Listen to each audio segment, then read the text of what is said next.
강 목사입니다. 예. 이렇게 올라온 이 순간 잠깐이 한 5초 정도가 굉장히 저희가 뻘쭘한 시간이거든요. 그래서 되게 무슨 말로 이렇게 예배를 시작해야 하나 이런 생각이 듭니다. 오늘 저희가 읽으신 본문은 저희가 항상 예배를 드릴 때 항상 처음에 부르고 들어가는 찬양인 것 같습니다. 어려운 말로 인내송이라고 하죠. 이 원고에는 적혀져 있지 않은 말인데 오늘은 찬양을 부르다가 문득 그런 생각이 들었던 것 같아요. 우린 이 인내송을 부르는 순간에 어떤 생각을 하면서 찬양을 부르고 있을까? 그저 멍 때리면서 뭐 수고하고 무거운 진진자들아 뭐 이런 찬양을 부르고 있진 않을까? 아니면 정말로 이 찬양이 내 마음에 와닿아서 위로가 되는 그런 찬양의 시간으로서 예배를 드리고 인내송을 부르고 있진 않을까? 어떻게 우린 부르고 있을까? 뭐 이런 생각이 좀 들었던 것 같습니다. 오늘 말씀에서 예수님께서는요, 우리를 보시면서 수고하고 무거운 짐진 자들아 이렇게 짐진 사람들이라는 표현을 해주셨습니다. 지금 우리는 예수님께서 보셨을 때 누구나 다 어떤 모습으로 살아가고 있는 거냐면요, 여기 있는 모든 사람들이 초등학생, 중학생, 고등학생, 대학생, 청년, 장년, 노년 다 가릴 것 없이 가벼운 짐을 지고 살아가는 사람들은 단 한 명도 존재하지 않는다라는 말씀입니다. 예수님께서 보셨을 때 우리는 누구나 다 무거운 짐을 지고 살아가고 있다는 말씀이 되는 거고요. 그것도 그냥 살아간다, 그냥 해피하게 살아간다 이런 게 아니라 수고하며 살아간다라고 말씀하고 계십니다. 예수님께서 보셨을 때 우리는 누구나 다 수고하면서 무거운 짐을 지고 살아가고 있는 사람들이라는 것이죠. 그렇다면 지금 한번 이 시간 우리 설교에 이렇게 들어가면서요, 한번 곰곰이 생각해 보셨으면 좋겠습니다. 예수님이 지금 우리한테 짐덩어리가 어깨 위에 잔뜩 올라가져 있는 사람들이라고 표현을 하셨습니다. 그러면 지금 우리의 어깨 위에는 과연 어떤 짐덩어리가 올라가져 있는 것일까요? 우리를 무겁게 하고 우리를 짓누르는, 우리를 힘들게 하는 이 짐덩어리의 정체는 과연 무엇일까요? 저 같은 경우는 제가 이번 설교를 준비하면서요, 나를 힘들게 하는 짐덩어리의 정체는 무엇일까? 제 어깨를 한번 이렇게 쓱 훑어봤습니다. 뭐가 올라가져 있나? 가장 첫 번째로 보이는 게 목회의 짐이었습니다. 목사. 전 이 목사라는 직분이 참 마음을 힘들게 하고 무겁게 하는 것 같습니다. 아마 평생 이 목사라는 직분이 가벼워지는 순간 없을 것 같아요. 계속 무겁고 영적인 부담감을 가지고. 제가 항상 기도를 드릴 때도 제일 처음으로 먼저 기도 드리는 내용이 제게 맡겨진 영혼들이죠. 우리 청년들과 우리 청소년들과 청년들을 위한 기도를 제일 먼저 하고요. 우리 아이들이 제발 은혜 받길 바랍니다. 예수님 만나길 바랍니다. 그 기도는 빼먹지 않고 매일같이 하는 것 같아요. 그만큼 되게 큰 부담감을 가지고 있다는 거죠. 저 같은 부족한 사람이 이 목사라는 직분을 감당하는 거는 정말 기도밖에는 해결할 방법이 없다. 이런 생각이 든다는 것입니다. 그게 한 제 오른쪽 어깨쯤에 가득 올라가져 있는 짐이었습니다. 또 왼쪽 어깨를 이렇게 쳐다보니까 거기 두 번째로 보이는 게 가정의 짐이었습니다. 가정의 짐. 물론 저는 슬하에 자녀가 없습니다. 그래서 여기 계신 부모님들에 비해서는 그 가정의 짐이라는 게 굉장히 가벼울 수 있을 것 같아요. 여기 자녀를 두신 분들 같은 경우는 아마 이 가정의 짐에 플러스해서 뭐가 올라가져 있냐면 자녀의 짐이라는 게 올라가져 있어요. 우리 가끔 자녀들 양육하다 보면 이 자녀들이 짐덩어리처럼 느껴지는 순간들이 되게 많이 있지 않습니까? 아마 오늘 예배를 오시는 순간에도 늦잠 자고 이 예배를 안 오려고 하는 우리 자녀들을 보면서 이놈의 짐덩어리를 어떻게 짊어지고 가야 하나 고민하셨다. 누가 지금 제가 말하진 않겠지만 자기 자녀를 쿡 쳤어요 지금. 예, 그렇게 느껴지는 순간들이 있다는 거예요. 굉장히 가정의 이 짐, 이 자녀의 짐이라는 것도 우리에겐 정말로 무거운 짐이 될 수가 있을 것 같습니다. 그러니까 이게 참 무슨 말이냐면요, 우리는 살아가면서 딱 하나의 짐만 들어도 정말 무거울 거예요. 근데 우리는 지금 수많은 짐들을 한꺼번에 짊어진 채 이 세상을 살아가고 있다는 거죠. 가정의 짐, 자녀의 짐, 또 어떤 짐들이 있을까요? 노동의 짐, 이런 것도 있을 겁니다. 매일 아침 일찍 눈을 떠야 하고 너무 졸린데도 출근을 준비해야 하고 매일같이 그 빨간 날, 주말, 이 날만, 쉬는 날만을 쳐다보면서 안식이 없는 고된 우리의 인생살이, 그죠? 굉장히 힘든 노동의 짐이 있습니다. 세상에는 이런 말도 있습니다. 원 없이 자고 싶으면 죽고 나서 자라. 너무 잔인한 말이지 않습니까? 원 없이 잘 수가 없는 세상인 것 같아요. 그러니까 죽고 나서 자라고 얘기를 하는 것 같습니다. 그런 노동의 짐도 우리를 좀 괴롭히는 짐일 수 있습니다. 또 우리 자녀들 같은 경우는 학업의 짐이 있죠. 매일매일 반복되어지는 시험, 학교, 학원, 집, 시험, 학교, 학원, 집. 너무 스트레스를 받습니다. 그리고 또 경쟁의 짐이라는 것도 있습니다. 다른 사람보다 더 좋은 고등학교를 가야 하고, 옆 사람보다 더 좋은 대학교를 가야 하고, 더 좋은 직장에 가야 하고, 더 예쁜 마누라, 더 멋있는 남편을 만나야 하고, 그런 경쟁의 짐, 보이지 않게 우리를 계속해서 괴롭히는 그런 스트레스라는 것이죠. 그렇기 때문에 시험을 쳐서 등급을 나눠서 사람의 등급이 1등급이고 5등급이고 9등급이고 평가를 받고 있는 그런 세상에서 우리는 살아가고 있습니다. 그리고 또 그런 뭔가 미래에 대한 막연한 불안감도 있죠. 시험의 등급이 좀 낮게 나오면 나는 앞으로 미래에 먹고 살 수는 있을까? 저는 청소년 시기 때 이런 걱정을 했습니다. 나는 대학교는 갈 수 있을까? 인서울 할 수 있을까? 이런 고민은 하지도 않았어요. 대학교는 갈 수 있을까? 나는 미래에 취직은 할 수 있을까? 나는 미래에 성공할 수 있을까?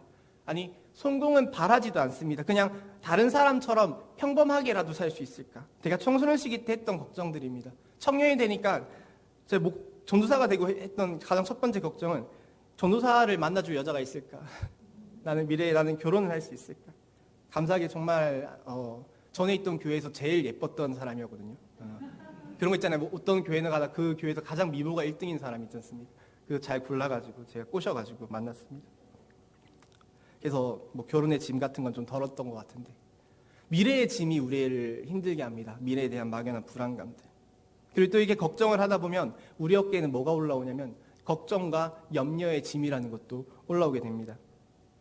제가 이번 주에 어떤 심리 상담가가 나와서 이 상담을 해주는 외국의 쇼 프로그램 같은 걸 봤습니다. 오은영 박사님 같은 분이 나와가지고요, 막 상담을 해주는 내용이었어요. 한 10분짜리 영상이었는데, 근데 거기서 어떤 얘기들이 오고 갔냐면, 상담가가 그 사람과 이렇게 상담을 하는데 그 사람이 자기가 너무 마음이 힘들다는 거예요. 상담가님, 제가 마음이 너무 힘드니까 뭐 저 좀 어떻게 좀 고쳐주시면 안 됩니까? 저 좀 치료해 주세요. 이렇게 얘기를 하는데 그 상담가가 이렇게 물어봤습니다. 당신은 뭐 때문에 그렇게 마음이 힘들까요? 그러니까 그 사람이 말하기를, 저는 이 마음에 걱정이 너무 많습니다. 걱정이 너무 많아서요, 마음이 너무 힘든 것 같아요. 저 어떻게 합니까? 그러니까 상담가가 이렇게 말합니다. 당신은 왜 그런 걱정을 가지고 살아가나요? 당신이 그 걱정을 하면서 얻는 이득이라는 게 있습니까? 걱정이 당신의 생활에 유익을 주는 뭔가 장점이 있습니까? 그 사람이 대답하기를 아무것도 없대요. 우리는 알고 있습니다. 이 걱정이라는 게 우리 삶에 아무런 장점이 없다는 걸 알고 있습니다. 근데 계속 하게 된다는 거죠.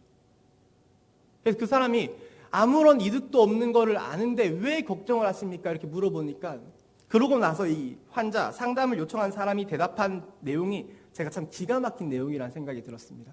이 사람이 어떤 대답을 이 상담가한테 말을 했냐면요, 자기가 걱정을 하는 이유에 대해서 말을 했어요. 어떻게 말을 했냐면, 제가 걱정하는 일을 멈추면 그 걱정하는 일들이 실제로 일어날까 봐 걱정이 됩니다. 저는 걱정하는 일을 멈출 수가 없습니다.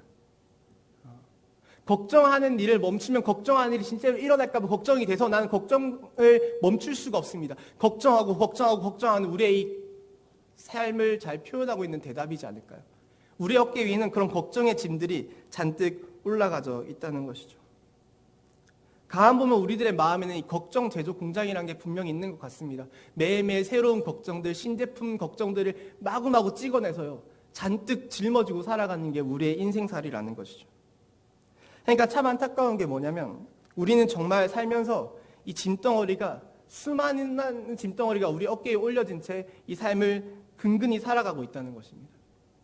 우리 어깨 위에는 지금 현재 다들 공감하실 겁니다. 가정의 짐이 있습니다. 자녀의 짐이 있습니다. 자녀의 짐이 있다면 부모를 부양해야 하는 부모의 짐도 있습니다.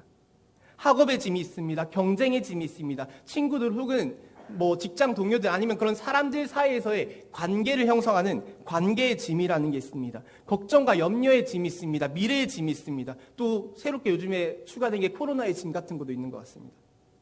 지금 우리의 모습은 보이지 않는 짐덩어리에 깔려 죽기 직전의 상태라는 것입니다. 근근히 살아가고 숨이 턱턱 막히는 이런 인생을 우리는 살아가고 있다는 것이죠. 그래서 오늘 말씀에서 예수님께서 우리를 이렇게 부르신 것입니다. 수고하고 무거운 짐을 진 사람들아. 우린 진정으로 수고하고 무거운 짐을 진 사람들이라는 것이죠. 예수님이 보셨을 때 우리 어깨 위에는 보이지 않는 짐들이 잔뜩 올라가져 있는 채 한숨을 푹푹 쉬면서 살아가고 있는 모습이었다는 거죠. 그런데 오늘 예수님께서는 이런 무거운 짐을 진 우리들을 부르시면서요, 덧붙여 이렇게 말씀해주고 계십니다. 뭐라고 말씀해주고 계시냐면요, 수고하고 무거운 짐진 자들아, 다 내게로 오라. 내가 너희를 쉬게 하리라.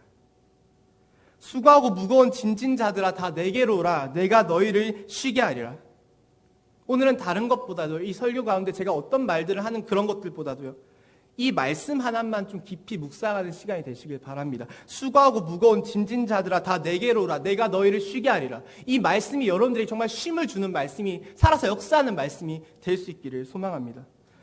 예수님은 정말 세상에서 수많은 짐들을 들다 지쳐 허덕이는 우리를 쉬게 만들어 주실 수 있는 유일한 위로자이십니다.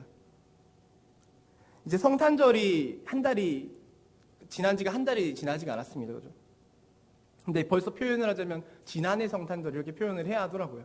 1년이 지난 것 마냥. 우리 지난해 성탄절에 세례식을 했었죠. 입교식, 합습 이런 걸 했습니다. 그래서 다들 아시겠지만 우리 청소년부 학생들이 되게 많이 참여를 했어요. 너무 감사하게 전 아이들에게 너희 세례 받을래? 입교할래? 학습할래? 이렇게 물어봤어요. 전화를 돌려서 전부 다 될 수 있는 애들한테. 근데 전 애들이 솔직히 싫다고 할 줄 알았거든요. 저는 세례 안 받을래요? 할 줄 알았어요. 그래서 세례 안 받는다고 하는데 뭐 강요할 수는 없잖아요. 자기가 믿어야지 세례 받을 수 있는 거니까. 그래서 저는 강요할 생각은 없고 그냥 물어봤는데 다들 너무 의외로 받을게요라고 얘기를 하더라고요. 부모님들이 잘 꼬셨나 이런 생각이 들었습니다. 그러신 것 같네요. 무슨 소리 들어보니까. 너무 참 감사하게 많은 학생들이 참여를 했는데 또 많은 학생들이 간증을 했는데 제가 청소년부 담당 목사니까 그래도 그 간증문을 좀 미리 받아서 읽었어요. 이렇게 읽으면서 좀 같이 수정하는 시간을 가졌습니다. 이렇게 표현을 하면 좀 더 부드러울 것 같아. 아니면 이런 내용을 좀 추가하면 더 좋지 않을까? 이런 얘기를 좀 같이 했었는데 제가 좀 많은 얘기를 하지 않았어요. 제가 많이 수정하진 않았는데 우리 애들이 생각보다 간증을 잘 쓰더라고요. 또 그것도 부모님들이 도와주셨나? 너무 잘 썼어요. 저는 그래서 이 간증을 미리 받아서 읽는데 최근 1년의 사역 중에 가장 행복했던 순간이 간증 읽는 순간이었던 것 같아요. 너무 행복하고 자기들의 입으로 예수님을 믿겠다고 고백하는 그 글들이 왜 이렇게 사랑스럽게 보이는지 정말 행복했던 순간이었습니다. 그런데 모든 학생들이 다 간증을 너무 잘했죠. 근데 제가 유독 어떤 한 학생의 간증을 좀 미리 받아서 읽었는데 원래는 제가 상담자로서 눈물이 없습니다. 제가 항상 이 설교를 드릴 때마다 제가 상담자인 걸 강조하지 않습니까? 전 눈물이 없는 사람이에요. 근데 이 학생의 간증을 읽는데 참 뭉클한 마음이 들더라고요. 정말 너무 감동을 받았습니다. 그 간증의 내용이 뭐였냐면 이 학생이 중학교 3학년 때 일을 얘기했어요. 근데 그 당시에 자기가 너무 힘들고 의지할 곳도 없고 다른 사람들에게 조언을 받아도 막 소용이 없던 그런 순간들이 있었던 거죠. 근데 그 학생이 그 순간 속에서 예수님께 기도를 드렸다는 겁니다. 그런데 계속 그렇게 힘들 때마다 예수님께 기도를 드리니까 자신의 마음이 좋아지는 걸 느꼈다는 거예요. 그렇게 자신은 예수님을 믿게 되었습니다. 이렇게 간증하는 글을 제가 읽었습니다. 누군지 이름은 공개할 수가 없습니다. 프라이버시가 있기 때문에. 자기는 알고 있는 것 같으시면 자기가 막 수덕수덕 거려 연바람 같이. 진짜 너무 감사했어요. 그 간증을 듣는데. 이 코로나 시기에 사실 우리가 교회에서 방역 지침 때문에 수련회도 못 갔었고요. 뜨거운 기도회 같은 것도 못했고요. 솔직히 너무 미안하지만 잘 놀아주지도 못했어요. 그래서 저는 학생들에게 정말 미안한 마음이 너무 많았습니다. 신방을 가도 매주 모든 학생들을 갈 수는 없으니까요. 제가 한 주는 모든 학생들 신방을 가봤는데 빼빼로도 걸어주고 어떤 손글씨 써서 어떤 과자 포장도 해보고 이렇게 했는데 한 7시간이 걸리더라고요. 한 하루 만에 이게 다 돌려니까. 매주 못하죠. 너무 미안했습니다. 근데 이 학생은 교회에서 예수님을 만난 게 아닙니다. 자신의 집, 방 안에서 스스로 누구의 도움도 없이 예수님을 만났던 겁니다. 예수님이 이 학생을 찾아오신 게 아니죠. 이 학생이 예수님에게 나아간 겁니다. 그겁니다, 여러분. 예수님은 자신에게 나아온 이 학생을 쉬게 해주신 것이죠. 오늘 말씀에서 약속해 주셨던 것처럼 수고하고 무거운 짐을 진 사람이 예수님께 나아갔을 때 예수님은 그 사람을 반드시 쉬게 만들어 주신다는 겁니다.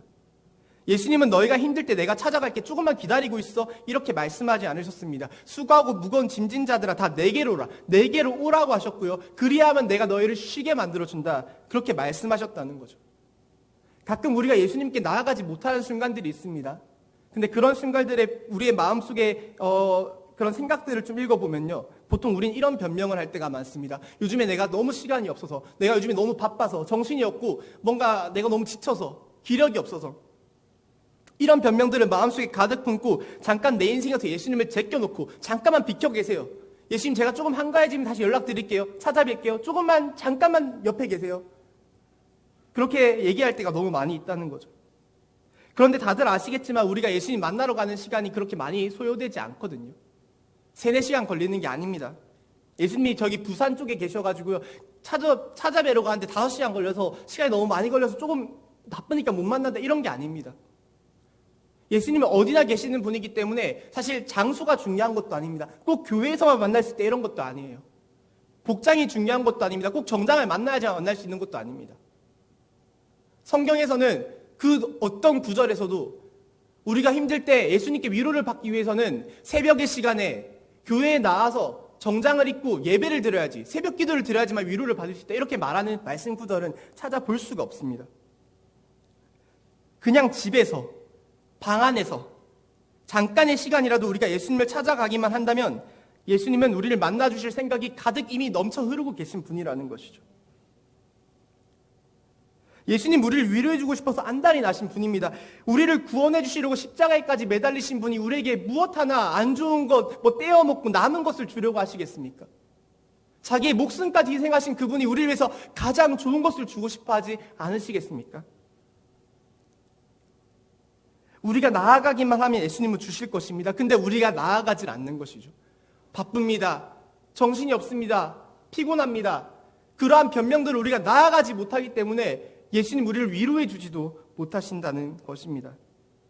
우리가 예수님을 찾아가는 방법에는 여러분 3가지가 있습니다. 그거는 너무 간단합니다. 기도, 말씀, 찬양입니다. 기도, 말씀, 찬양. 그냥 방 안에서 두 손을 모으고 기도할 때 우린 예수님께 나아갈 수가 있습니다. 너무 간단합니다. 어려운 일이 아닙니다. 시간이 많이 들지도 않습니다.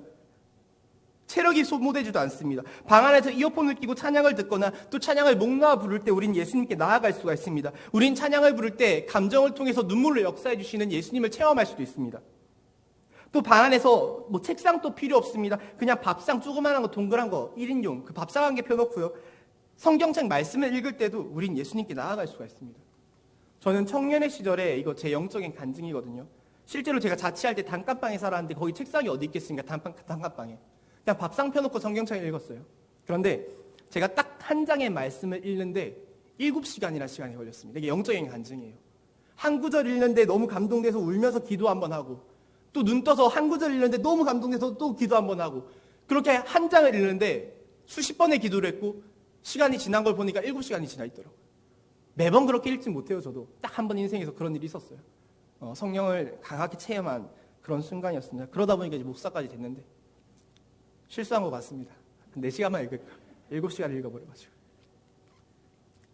우리가 요즘에 바이블 타임이 신약 성경으로 바뀌고 나서요, 솔직히 너무 쉽고 분량도 짧아서 너무 좋지 않으십니까? 요즘 제가 그걸로 감사 제목이 넘칩니다.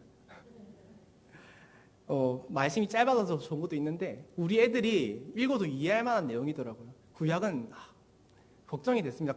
바이블 타임 하라는 말도 잘 못했어요. 어차피 이해 못할 것 같아가지고. 신약은 너무 재밌고 은혜롭고 쉽습니다. 우리는 그 말씀 한 장, 그 바이블 타임 한 장 읽는 것에서도 여러분 충분히 위로를 받을 수가 있다는 거죠. 우리는 그 말씀 한 장에서 예수님이 나에게 어떤 말씀을 해주실까 깊이 고민하는 그 순간에 예수님을 만날 수가 있습니다. 당장 오늘 집으로 돌아가서 큐티 하실 때도 오늘 큐티 본문이 마태복음 11장이 수고하고 무거운 짐진 자들아의 말씀이에요. 이 말씀을 읽는 그 순간 예수님의 음성이 들리고 여러분들은 감동을 받게 되실 겁니다. 기도와 찬양과 말씀 이 3가지로 우린 예수님께 나아갈 수가 있습니다. 오늘 예배 이후부터는요, 우리의 삶이 그렇게 나아가는 삶이 되시기를 소망합니다. 물론 우리의 삶이라는 게 예수님을 잘 믿는다고 여러분 갑자기 180도 달라져가지고요, 예수님을 잘 믿게 된 이후부터 내 인생에 갑자기 막 성공의 기로에 막 서게 되고 안 되던 취직이 막 되고 안 좋은 성적이 올라가고 속썩이던 내 자녀가 갑자기 말을 잘 듣는 역사가 일어나고 직장에서의 내 위치가 올라가고 그런 일이 일어나지는 솔직히 말씀드려서 않을 수 있습니다. 아니 그런 일이 일어나지 않을 겁니다, 여러분. 대부분의 우리의 현실은 여러분 우리가 예수님 잘 믿는다고요 달라지진 않습니다. 우리가 아무리 기도를 한다고 해도 우리가 현실이 달라질 때도 있습니다. 기도 응답을 통해서. 근데 다들 아시겠지만 대부분 우리의 현실이요 달라지지 않을 때가 좀 더 많이 있는 것 같아요. 기도를 한다고 해도.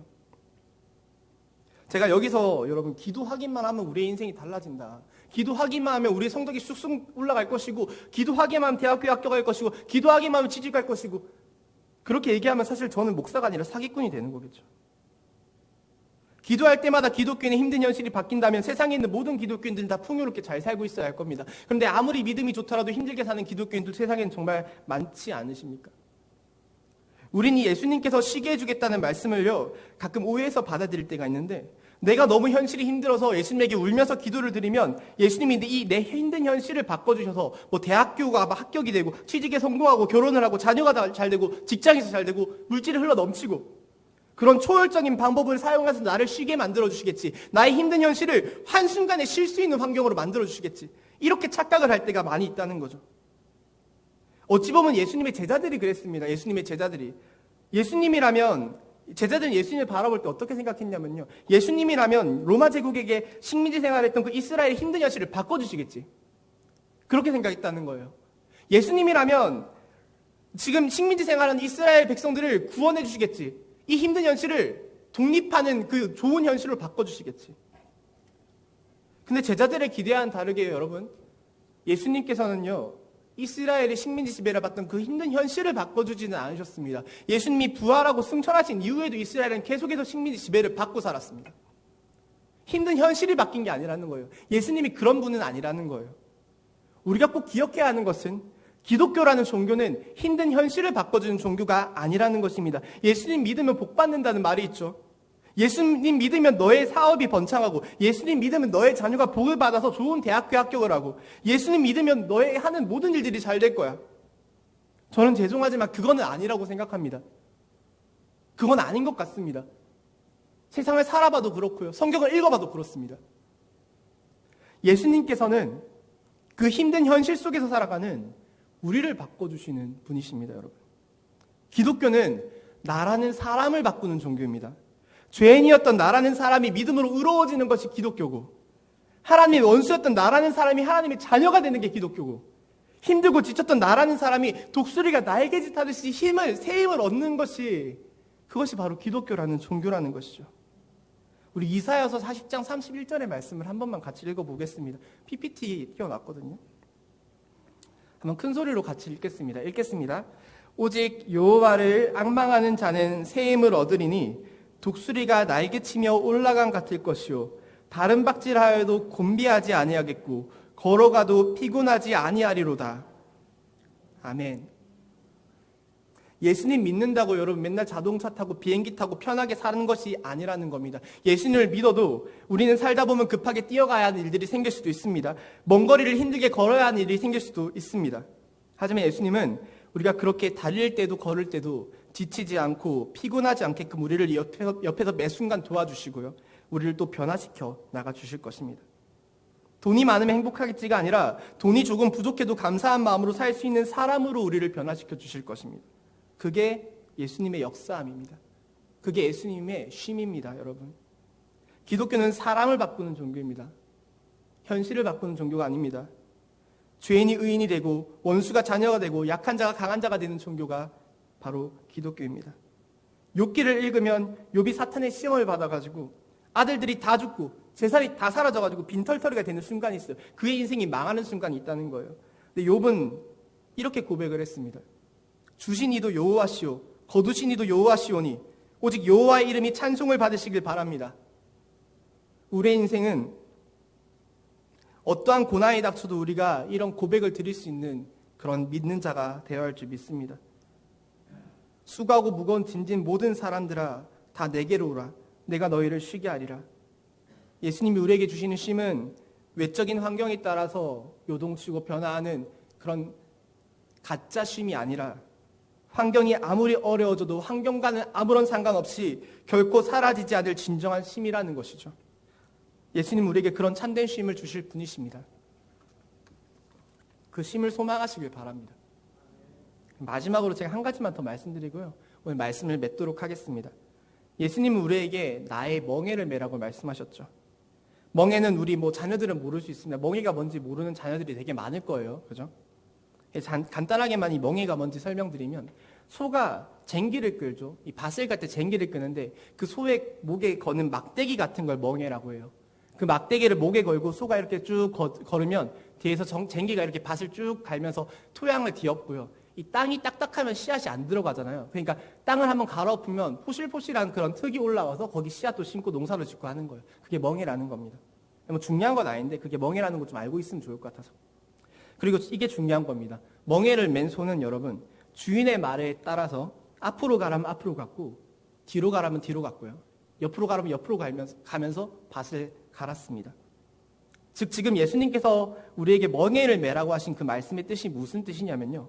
앞으로 항상 나의 말씀에 순종하는 삶을 살라는 것이죠. 이 얘기만 한 번 더 드리고 오늘 말씀을 끝낼 건데요. 제 아내가 이번에 피아노 학원 인테리어를 했습니다, 여러분. 근데 이게 인테리어 업체에게 맡겨서요. 이렇게 뭐 도배하고 뭐 장판하고 뭐 이렇게 하면 이 업체를 끼고 하는 거니까 중간 수수료가 발생하잖아요. 그러니까 돈이 좀 많이 들어요. 그래서 그렇게 안 하고 이번에는 도배업자, 뭐 필름업자, 페인트업자 다 따로 연락을 해가지고 이렇게 인테리어를 부탁을 드렸습니다.